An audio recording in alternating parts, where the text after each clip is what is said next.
Hi there, I'm Mike from ATB Guitars, and I just want to tell you a little story, actually, about what happened in our store a few weeks ago. Well, a few weeks ago from the date of recording this, a lady contacted us who had a guitar which her dad had given to her to look after while he was in the process of moving. She wanted us to do a valuation because she was a bit worried that her insurance may not cover the value of a guitar. So she went online, she did a few searches.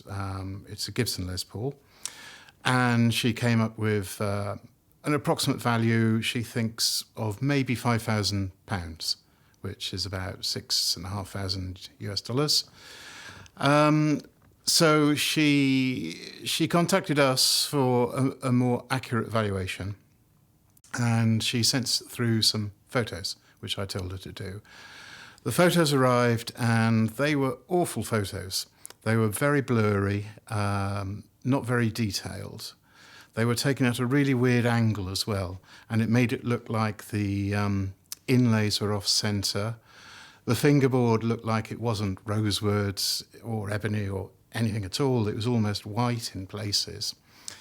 And it looked in terrible condition. So when I first looked at it, I thought this must be some kind of Les Paul copy made in the 70s probably, which there were lots and lots made by not just the major manufacturers like Ibanez, CSL, people like that from Japan, but also there was quite a few UK builders who were making Les Paul copies. So I assumed it would probably be one of these, and I said to her, to make sure, you should bring it into us so I can give it a proper examination. So I said, come on in, let's have a look at it, and we'll be able to tell you exactly what it is and how much it's worth.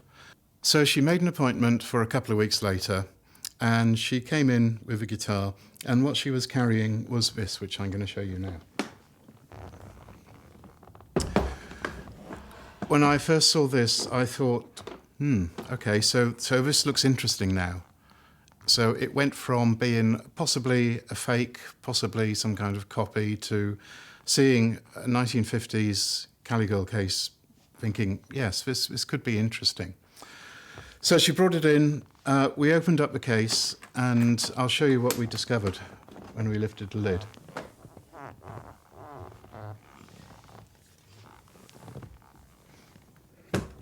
This, by the way, is exactly the same condition as when you received it.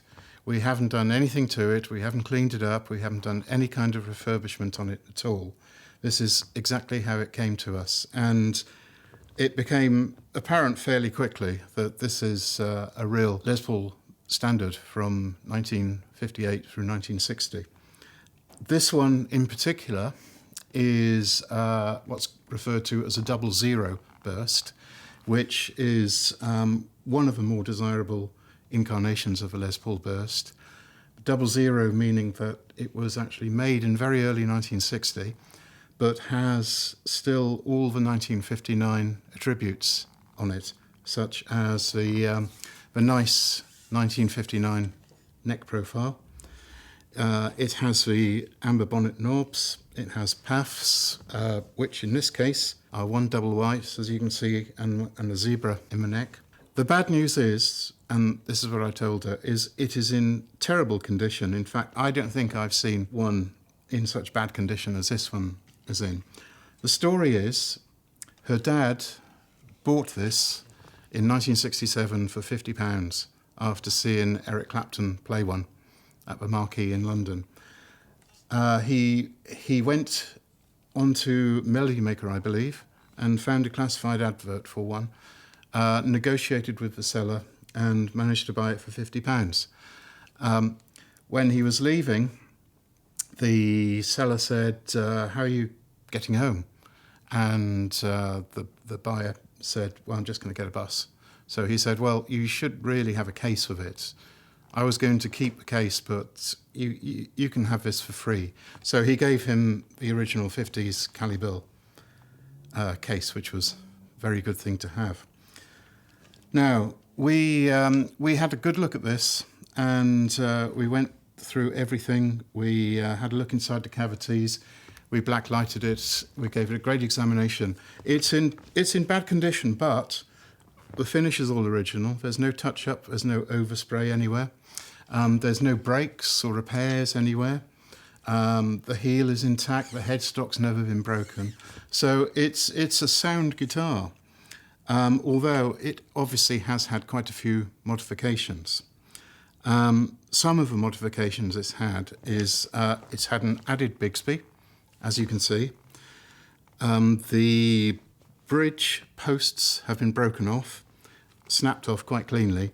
So instead of trying to rescue them and put a new bridge back on, what they've done is they've put some metal spacers in here so the bridge sits on top of the bare wood. So the contact from the bridge to the top is virtually nothing. So it probably sounds terrible at the moment, to be quite frank. Aside from that, there's newer wire on the paths, which have probably been rewound. We haven't had a good look, but we suspect that they are. We have no idea if it works. The pots are really, really filthy. And it's basically been in storage since early 1970. The story is the owner bought it in 1967. He played it fairly extensively up until the 70s. And then he put it in a closet and completely forgot about it. And that's where it's been since the 70s. Now, when we had a look at this, I had a word with the lady who brought it in, and I said to her, well, I have some good news and I have some bad news. So I said to her, the bad news is it's in terrible condition. It needs a total refurbishment. There's been bits added, bits taken off. The fingerboard hasn't been oiled probably since it was born, and it's dried out quite badly. It needs repairs on the bridge. It needs a refret. It has already been refretted once. These are smaller frets, which is good. They need to come out because they're pretty much worn, and it needs to be sympathetically refretted with some period correct frets. The wiring needs to be sorted out. We need to check that it works all okay, obviously. And it needs a really good clean. I mean, a really good clean. It is, if you could see it in person, it is actually filthy. I said that's the bad news. The good news is that when all this is done, you're probably looking at a guitar well into the six figures. Now, when I said that, there was silence for a few seconds. And then you could see her face drop to the floor when that was mentioned. And after a few stunned moments of complete and utter silence, she eventually said, wow. So she had to relay this to her dad. Her dad took a few days to actually recover from a shock of knowing that he's got a guitar worth into the six figures. And last time I heard, he was still in recovery mode on this. It is as I said, a 1960 burst. It is an uncirculated burst as well.